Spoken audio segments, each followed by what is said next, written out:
Graça e paz, minha irmã, graça e paz, meu irmão. Seja bem-vindo de volta, você que já é aluno do IBV e você que está chegando agora, seja bem-vindo. Por favor, caso você ainda não tenha se inscrito, não deixe de se inscrever, se inscreva, curta e acione o sininho para que você possa ser notificado todas as vezes que postarmos um vídeo aqui. Meu nome é Ricardo, estou aqui para desenvolver uma missão teológica pela nossa Junta de Missões GEAB. GEAB quer dizer Jesus é a Esperança da África e do Brasil. E pelo IBV. IBV quer dizer Instituto Bíblico Vida. Nós desenvolvemos essa missão teológica no Brasil, fora do Brasil. Aqui no Brasil nós temos alunos em vários estados, enfim. E dando sequência à nossa temática, que estamos falando acerca da antropologia bíblica, e na aula de hoje nós vamos falar sobre o espírito do ser humano. Nós falamos na aula passada que basicamente o ser humano ele é dividido em duas partes. Uma parte física, material, que nós fomos formados do pó da terra, quando Deus nos criou. Esse relato está lá em Gênesis. E nós também somos compostos, de uma outra parte, que é a parte espiritual, ou a parte imaterial. A parte imaterial, ela é proveniente do sopro de Deus em nós. Quando Deus criou, ou quando Deus formou o homem, que ele fez o homem do pó da terra, a Bíblia diz que ele assoprou nas narinas daquele ser, daquele boneco de barro, e a partir daquele momento o homem se tornou um espírito vivificado, diz uma das traduções da Bíblia. E em uma outra tradução, diz que o homem se tornou alma vivente. Isso quer dizer que o homem é um ser espiritual. Por quê? Porque Deus é espírito. João 4:24, a Bíblia diz que Deus é espírito. E quando Deus assopra aquele boneco de barro que ele havia feito do pó da terra, então saiu algo de dentro de Deus e deu vida àquele boneco, do pó da terra, foi o sopro de Deus. Então Deus sendo espírito, esse sopro de Deus que entrou dentro daquele boneco, ele é a parte imaterial. A parte imaterial significa que é a parte invisível, a parte física do nosso corpo. É a energia que dota o nosso corpo de vida, porque, na verdade, o corpo humano, ele é apenas um instrumento através do qual a vida se manifesta, o sopro de Deus se manifesta. E uma coisa muito curiosa com relação a isso, nós sabemos também pelos relatos bíblicos que Deus é único. Não existe nenhum ser espiritual que se compare a Deus. Deus ele é único na sua natureza. E sendo único na sua natureza, quando ele formou o primeiro ser humano do pó da terra, ele também formou esse ser humano de forma única. Mas com o passar dos dias, ele observou que esse ser humano ele não tinha, na esfera física, alguém que se identificasse com ele. Porque a identificação que esse ser humano tinha de Deus era a imagem e a semelhança de Deus no invisível, no imaterial, no espiritual. Mas fisicamente não havia um companheiro, ou uma companheira, melhor dizendo, que fosse da mesma matéria física do primeiro ser humano, que é Adão. E Deus, observando isso, ele chegou à conclusão que não era bom, que não seria bom esse ser humano continuar sozinho. E aí ele fez, né, o segundo ser humano, Eva, a mulher, e através desse segundo ser humano, então, agora havia também, como nos demais seres criados, uma identificação, porque todos os outros seres vivos aqui no planeta Terra, Deus fez conforme a espécie, Deus fez o macho e a fêmea. Agora o ser humano, então Deus fez o macho e a fêmea também através de Adão, veio da costela dele, do seu lado, né? Ou seja, da mesma essência, né? Na mesma, sem nenhum tipo de acepção, um ser humano idêntico, semelhante e igual a Adão. Só que um foi o macho, outro foi a fêmea. Mas o fato curioso que eu quero chamar a sua atenção é que Deus é único. E esse primeiro ser humano que Deus criou foi o único. Mas só que quando ele cria o segundo ser humano, que é a mulher, ela também se tornou única.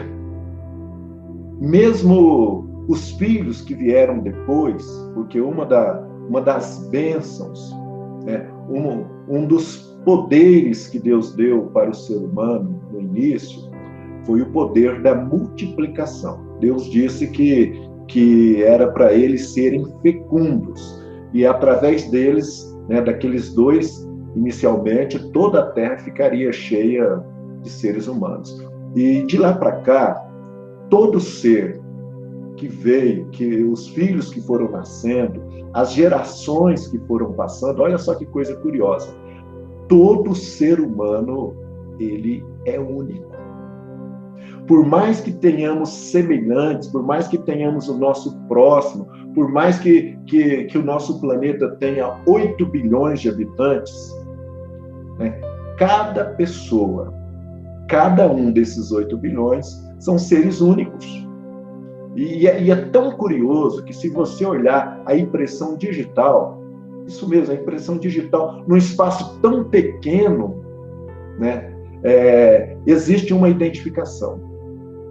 Né, e essa identificação, ela é única. Como pode, né, tantas pessoas terem a sua individualidade? Olha só o tanto que Deus é maravilhoso. Num espaço tão pequeno, né, que é na ponta do dedo, do polegar, está a identidade, e cada ser humano, ele é único.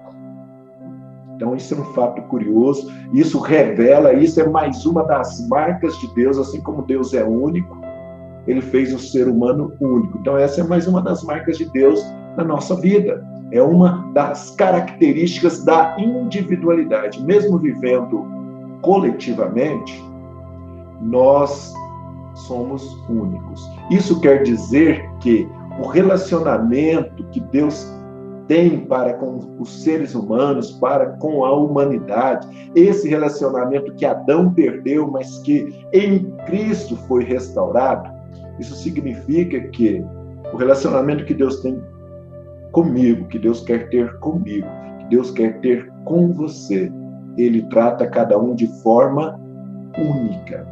Não existe, né, diante de Deus, uma pessoa igual à outra. O sopro de Deus que entrou no ser humano e que depois foi passando através da união, do uma só carne, que quando a Bíblia fala que o homem deixará pai e mãe, se unirá à sua mulher e serão os dois uma só carne, essa uma só carne, uma das maneiras de interpretar esse texto significa que a uma só carne são os filhos. É isso mesmo. Quando um pai, uma mãe olha para o filho ou para a filha, para um de seus filhos, ele não consegue distinguir qual é a parte do pai e qual é a parte da mãe. Por quê? Porque foi uma mistura. Aquele filho, aquela filha, ele é uma só carne do casal que se uniu. Então, uma das interpretações de entender tornarão os dois uma só carne, né, de que forma que isso acontece, de que forma que isso processa? Através da vida dos filhos. Então, Deus chama cada um de nós para um relacionamento único e pessoal com Ele. E é interessante que Deus, Ele não faz nenhum tipo de acepção. Ou seja, nos relacionamentos únicos que Deus tem com cada um de nós, que Deus deseja ter com cada um de nós, Ele não existe diante de Deus quem é melhor e quem é maior. Mas Deus nos trata igualmente. Humanamente, por mais que os pais tentam tratar os filhos, né, da mesma maneira, mas na maioria dos casos sempre acontece que existe uma tendência, ora para um, ora para outro, mas com Deus é diferente. Deus ele é uniforme nos critérios, ele é uniforme no tratamento que ele dá. Então é por isso que a Bíblia fala que Deus não faz acepção de pessoas.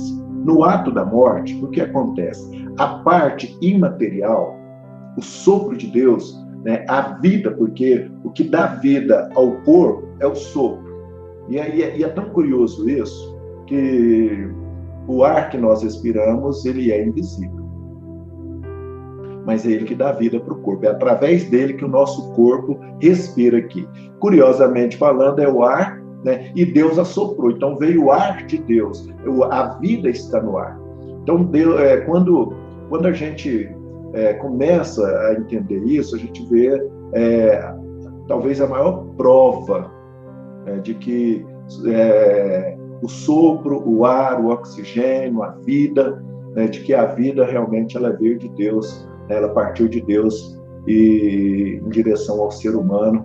E dessa forma, quando uma pessoa ela morre, ou seja, o pó, a Bíblia fala, o pó volta para a terra, porque nós, na matéria, fomos formados do pó da terra. Mas o espírito, ou seja, a parte espiritual, o sopro de Deus, volta para Deus.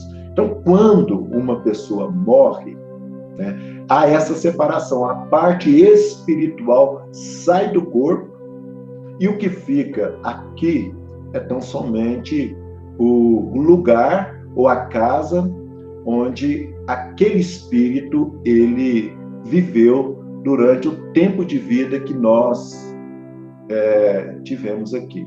E é interessante que a Bíblia fala lá no Salmo 51:10, uma oração que o rei Davi fez, a Bíblia fala que o espírito pode ser renovado. Nessa oração, o rei Davi ele fala assim: cria em mim, ó Deus, um coração puro e um espírito inabalável. Davi aqui no Salmo 51, ele tá falando acerca da renovação do espírito.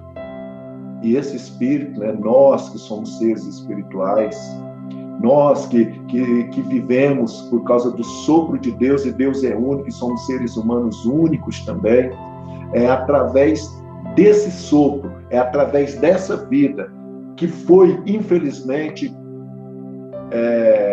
desconectada do Criador através do pecado de Adão, mas a partir de agora, em Cristo, nós somos espiritualmente restaurados e o nosso espírito ele precisa de passar por processos de renovação. Isso quer dizer que nós vamos crescendo espiritualmente. Cada dia que passa, Deus espera que nós cresçamos, que nós desenvolvemos a nossa salvação, que nós cresçamos espiritualmente no sentido de aprender a palavra de Deus cada vez numa dimensão mais profunda e ir praticando essa palavra. Então, esse desenvolvimento espiritual, esse renovo que vai acontecendo, essa renovação, ela está totalmente relacionada com o nosso crescimento espiritual. Agora, uma outra coisa muito interessante é que no ato da morte, quando o espírito, a parte espiritual, o sopro de Deus sai do corpo, presta atenção nisso aqui, o tanto que é profundo. Deus é eterno. Deus é um espírito, ele é eterno. Deus está fora do Cronos. O Cronos foi a primeira criação de Deus. Quando a Bíblia fala lá em Gênesis 1:1, que no princípio né? Deus criou os céus e a terra, então a primeira coisa que Deus criou foi o princípio. Eu quero trazer aqui essa outra interpretação para você. E o princípio se chama tempo, né? O tempo, ele também é chamado de cronos. Então, Deus fez o tempo, o cronos. Esse cronos, ele tem 3 períodos. Ele tem o período passado, o período presente e o período futuro. Então, nós estamos inseridos dentro deste cronos. O planeta Terra está inserido dentro desse cronos. Mas Deus, antes do cronos, ele já era Deus. E sempre foi Deus. Se você ler o Salmo 90, que Moisés escreveu, Moisés ele fala assim no Salmo 90: antes que os montes nascessem, de eternidade a eternidade, tu és Deus. Então, o tempo de Deus, o tempo da eternidade, Deus, por ser eterno, né, ele está fora do cronos. Estando fora do cronos, ele vê o cronos, né, passado, presente e futuro, tudo dentro do tempo dele. O tempo de Deus é chamado na Bíblia de Kairos. Então Deus vê ao vivo, no presente contínuo, na eternidade dele, Deus vê ao vivo os 3 tempos do nosso cronos. Nesse momento agora, nós estamos vivendo um presente. Então o nosso presente, esse momento, né, essa transmissão que nós estamos fazendo aqui, e tanto na minha vida como na sua vida, tem o cronos passado, tem o cronos presente, que é esse momento agora, e tem o cronos futuro. Então, nós estamos só na dimensão do presente. Temos conhecimento do passado, temos expectativas com relação ao futuro, mas Deus, fora do cronos, ele vê tudo ao mesmo tempo. Isso quer dizer que o nosso passado para Deus não é passado. Ele é. O nosso presente para Deus, ele é da mesma forma que o passado. E o nosso futuro para Deus, ele também é da mesma forma. Ou seja, a nossa vida, todos os nossos dias,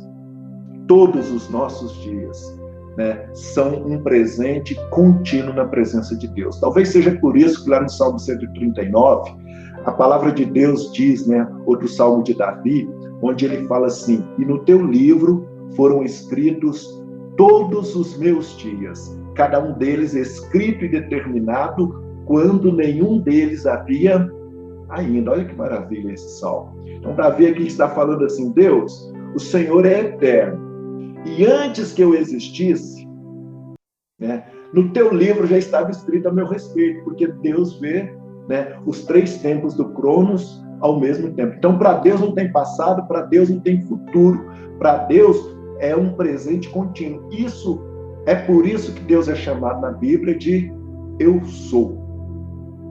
Isso mesmo, o Eu Sou, ele é um verbo, e é um verbo sempre contínuo.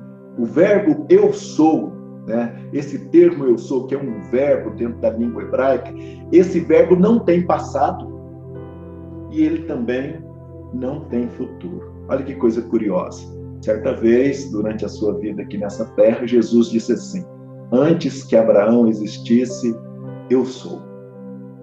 Isso significa a divindade de Jesus, a eternidade de Jesus. Naquele momento, ele era o Verbo que se fez carne, Deus que se fez carne, mas mostra também o lado divino, né? O lado Deus de Jesus, o Filho de Deus.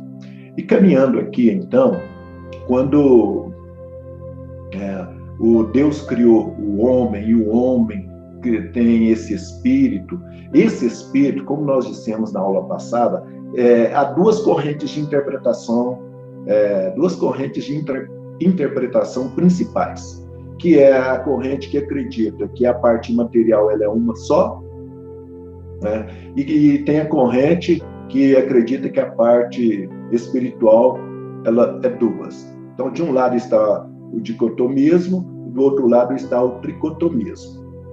Independente, né, segundo Birman, independente, né, se é uma só parte, a parte material, se é 2 partes, né, dá para fazer uma interpretação, e essas duas doutrinas elas estão corretas, né? se devidamente interpretadas. Onde é que eu quero chegar com tudo isso? Que independente da doutrina, existe dentro tanto do dicotomismo quanto do tricotomismo, existe o entendimento, né, de que existe duas substâncias na parte espiritual do ser humano, que é o espírito e a alma. Só que o espírito e a alma, eles estão interligados. Não tem como você separar. Aqui está o espírito e aqui está a alma. Não tem como. Eles estão entrelaçados. É uma mistura. Só para ficar assim, um pouco, fazer uma ilustração bem simplória aqui, mas tipo assim, vamos pensar duas substâncias que se misturam. Vamos pensar, por exemplo, no leite e no café. Depois que o leite e o café estão misturados, você pega essas duas substâncias, por exemplo, em um copo, né? E você olha lá dentro do copo, você sabe que tem leite e café, mas você não consegue mais. Fala assim, não, espera aí, eu vou pegar a substância que está dentro deste copo agora e eu vou separar o leite e vou separar o café. Não tem mais jeito. É diferente, por exemplo, da água e do óleo. A água e o óleo não se misturam.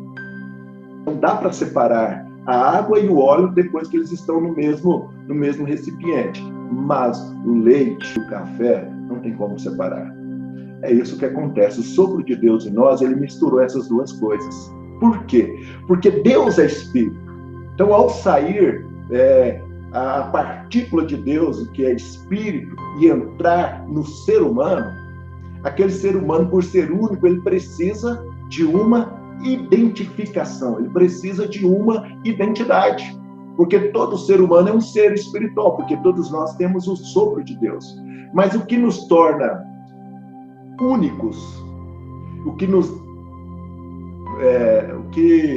nos identifica é a alma. Na próxima aula nós vamos falar acerca da alma e da composição da alma. Mas então, o que identifica o espírito?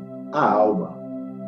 Mas o espírito e a alma, mesmo estando interligados, inseparáveis, porque é a substância da vida, o espírito dá a espiritualidade, o espírito nos identifica a imagem, a semelhança de Deus, mas a alma, ela dá características, ela dá personalidade ao espírito, a esse espírito. Então, e na alma, nós também somos únicos. Por mais, às vezes, que tenhamos uma aparência parecida um com os outros, vamos pensar, por exemplo, em gêmeos univitelinos. Eles são, a aparência deles é idêntica, mas a impressão digital é diferente. E a alma deles também é uma alma diferente, porque são pessoas diferentes, pessoas únicas e precisam de identidade única. Então, a alma é a identidade do espírito e o corpo é a casa da alma e do espírito. É interessante que quando Jesus estava consumando o seu ministério aqui, ele disse assim, está consumado. E ele continua dizendo assim, Pai, em tuas mãos eu entrego o meu espírito. Entende a questão do espírito voltar para Deus? Estevão também teve essa mesma ação de Jesus, porque quando ele estava morrendo ali, sendo apedrejado, ele falou assim, Senhor Jesus, recebe o meu espírito. Então, dos três elementos constituintes do ser humano, nós podemos entender que o principal deles é o espírito. E é o espírito, né, identificado pela alma, que torna a alma dos seres humanos diferente da alma dos animais. Por quê? Porque os animais, eles não têm o sopro de Deus, eles não têm a natureza espiritual inserida neles. Sabe, os animais foram feitos mediante, foram criados mediante a palavra de Deus, o som da voz de Deus, a ordem de Deus que eles viessem a existir. Então, a diferença principal da alma dos animais, né, da alma dos seres humanos, é o quê? É a questão espiritual, né? E é através da questão espiritual que tem algumas marcas na alma humana que não tem na alma dos animais. E eu quero concluir esse assunto dizendo o seguinte: para que nós possamos ter contato com a matéria, né, nós precisamos de matéria. Então é através da matéria que se tem contato com a matéria. É através do Espírito que se tem contato com Deus. Porque é o Espírito que nos liga a Deus. É através do nosso Espírito que nós temos um relacionamento com Deus. E essa essência perdida por Adão foi restaurada por meio de Cristo. Lá em 1 Timóteo 2, versículo 5, a Bíblia fala assim, que há um só Deus e um só mediador entre Deus e a humanidade. E esse mediador é Jesus Cristo. Para que a gente possa crescer espiritualmente, por nós mesmos, nós não conseguiremos, nós não damos conta. Aí entra a ação do Espírito de Deus. É o Espírito de Deus habitando em nós, no hemisfério intuitivo do nosso cérebro. É ali que o Espírito de Deus, ministrando, habitando em nós e ministrando em nós, ele nos revela as coisas espirituais. É isso mesmo. Coisa espiritual é revelação. É mediante revelação. Não é mediante pesquisas científicas. Não é mediante os métodos de pesquisa que nós aprendemos. Não são através de pesquisas textuais, né, de pesquisas de campo. A gente aprende a palavra de Deus, né, por revelação. É o Espírito Santo que nos ensina. O Espírito que habita em nós, o Espírito que estava ao nosso lado antes da nossa conversão, é Ele que nos revela a palavra de Deus. E é através dele, através dessa revelação da palavra, que vem a fé. E muitas vezes essa revelação acontece em forma de leitura, em forma de estudo, em forma de pregação, em forma de comunhão, né? E os meios são diversos. Então, o que nós precisamos na essência? Nós precisamos de revelação.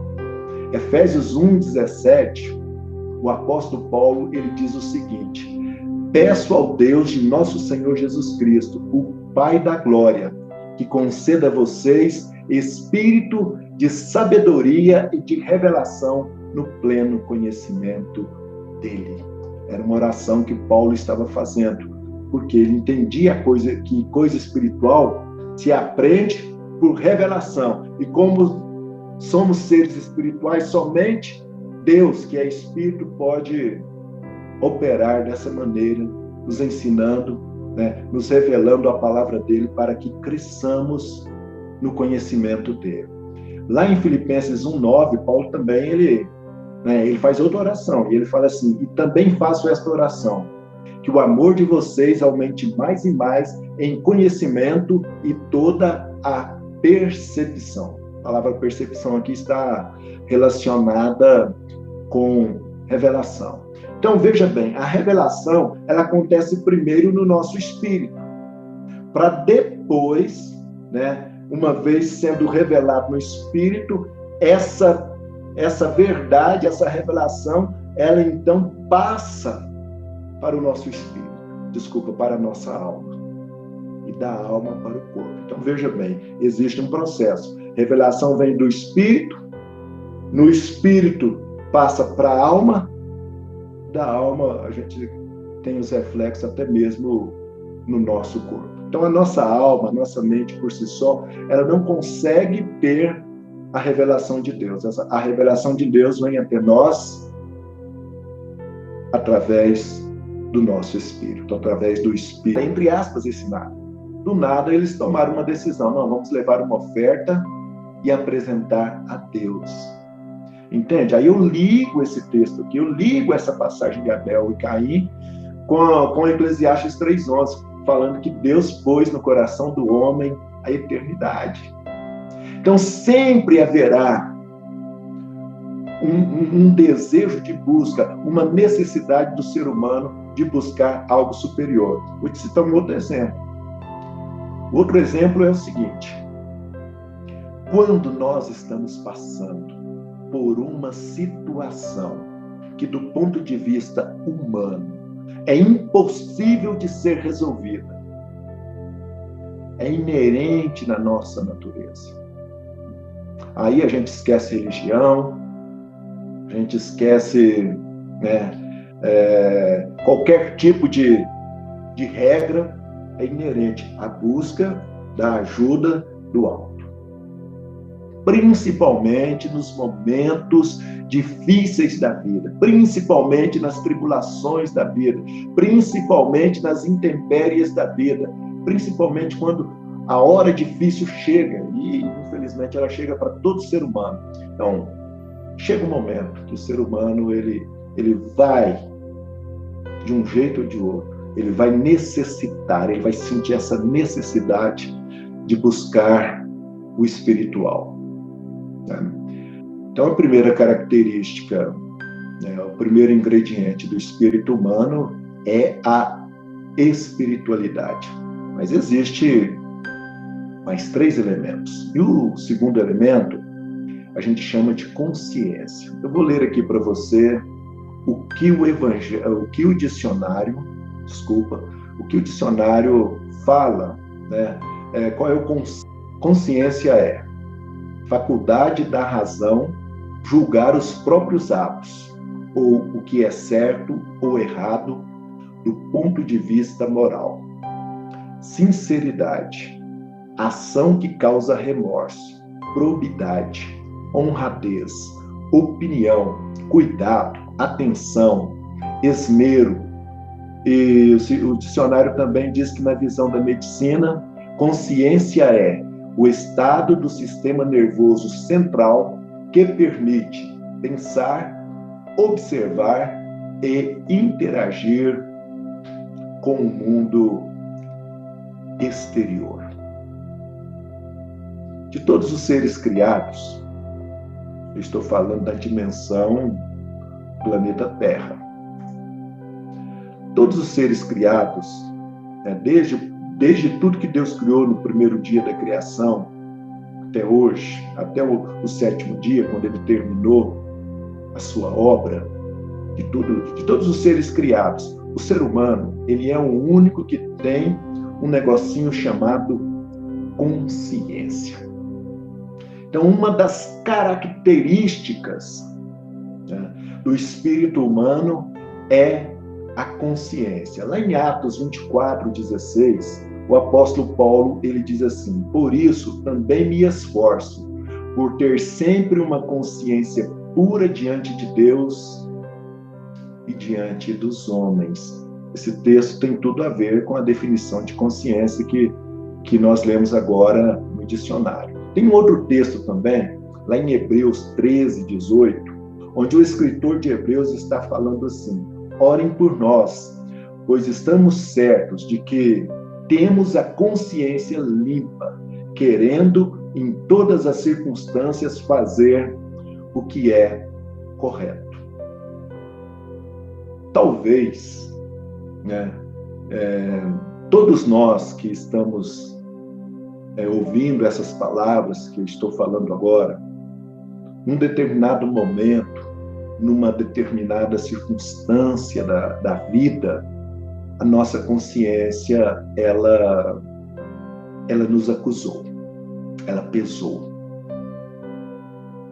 Por quê? Porque o dicionário ele é bem claro quando ele fala assim: é a faculdade da razão de julgar os próprios atos, ou o que é certo ou errado, do ponto de vista moral. Isso quer dizer que, dentre os seres humanos, existe um senso, que aí agora eu quero entrar no terceiro, no terceiro elemento do espírito do ser humano, que é o senso ético.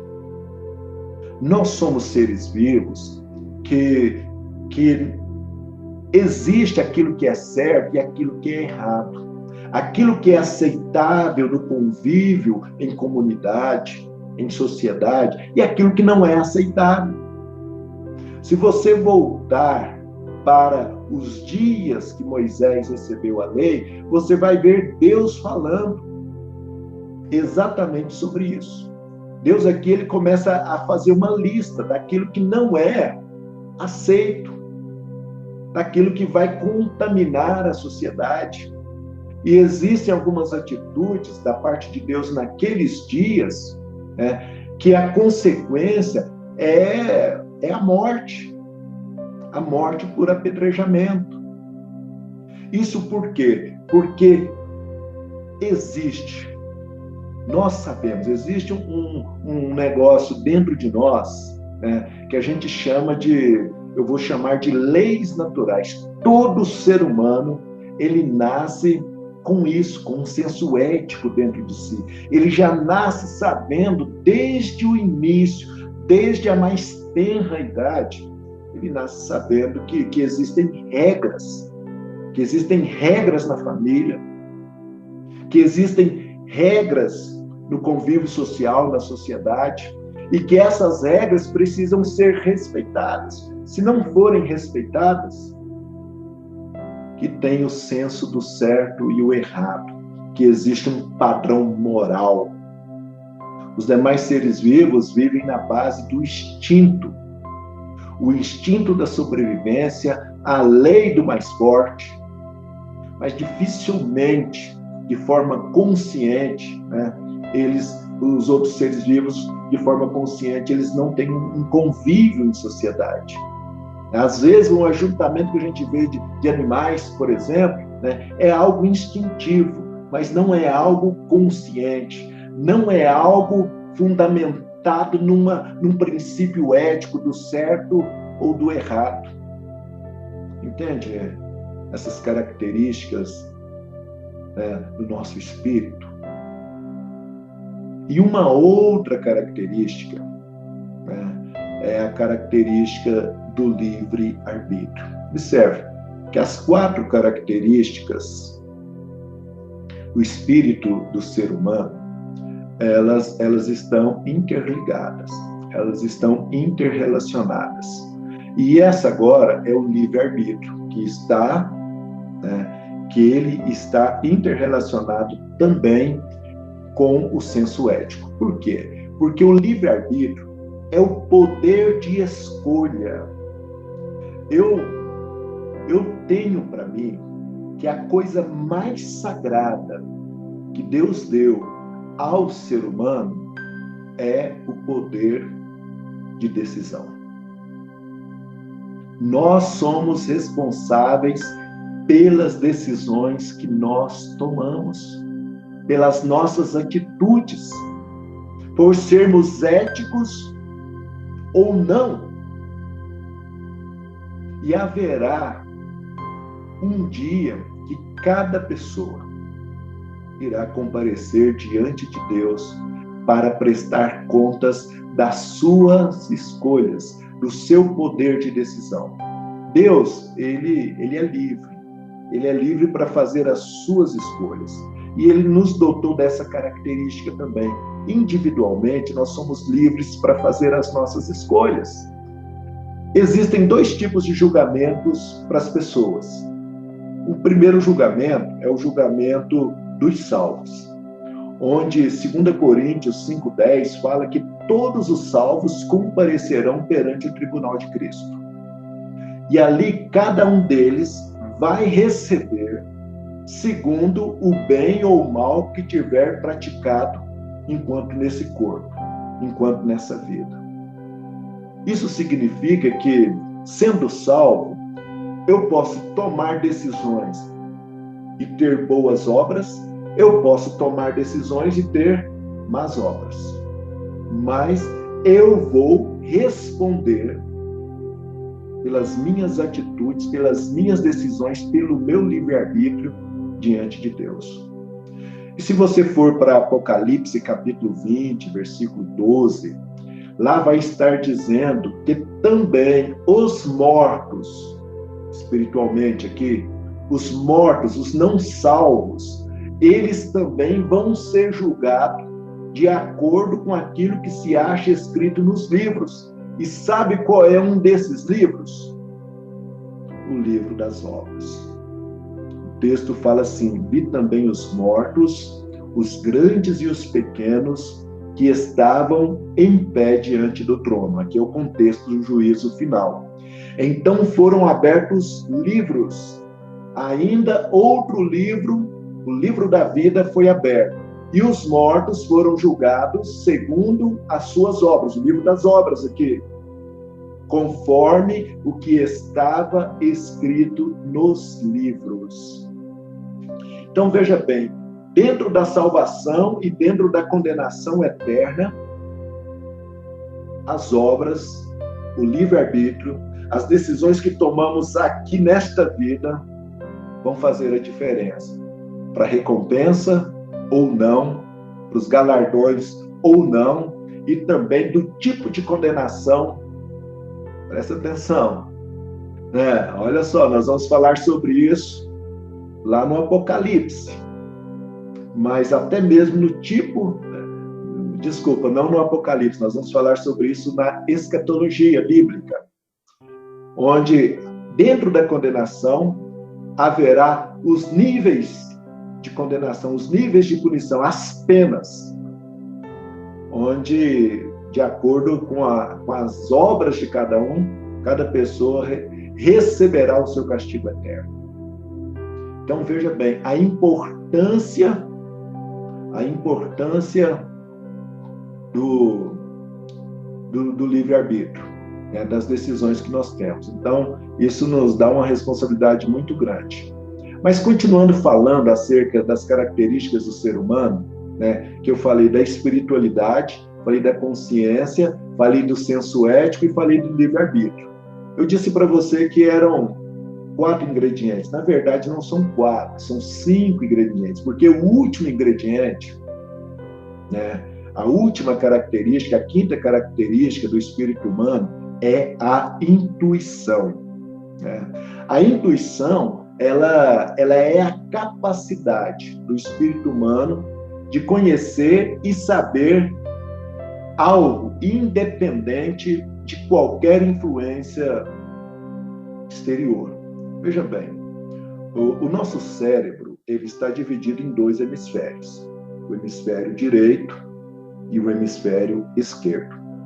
Existe o hemisfério da razão, que é onde a nossa alma habita, e existe o hemisfério da intuição. O hemisfério da intuição do nosso cérebro é onde está o nosso espírito. Mas veja bem, nós temos um cérebro só. Mas a gente consegue, para fins de estudo, fazer essa divisão, porque prática não tem muito essa divisão, não tem como você separar, mas tem como você estudar um lado racional do cérebro humano, um hemisfério racional, um hemisfério que comanda as partes do corpo, e um outro lado que é o lado intuitivo. E a intuição, ela faz parte da natureza humana. 20, versículo 27 de Provérbios, a Bíblia fala que o espírito do ser humano é a lâmpada do Senhor. Então, todos nós já passamos por um momento, por uma situação de intuição, no qual, do nada, sem nenhuma influência exterior, você toma a decisão: estou sentindo que é para mim fazer isso. Estou sentindo que não é para ir por esse caminho, eu vou por esse outro caminho. Isso é intuição. Estou sentindo no meu coração. E às vezes a intuição, ela é totalmente contrária à razão. E ela nos norteia. É através do hemisfério da intuição que Deus, que habita a nossa espiritualidade, é através dali que nós temos contato, comunhão com Deus. É ali. E você que é nascido de novo, que é convertido, se você falasse assim, professor, onde é que o Espírito Santo habita dentro de nós? Né? Simbolicamente ou figuradamente é no coração, mas o coração, do ponto de vista bíblico, não é o órgão em si, né? É a nossa alma. Então, o Espírito Santo, ele habita no hemisfério intuitivo do nosso ser. Por favor, não deixe de se inscrever no canal, de curtir e de acionar o sininho, para que você possa ser notificado toda vez que nós postarmos um vídeo aqui. Que Deus possa te abençoar rica e poderosamente até a próxima aula. Fica com Deus.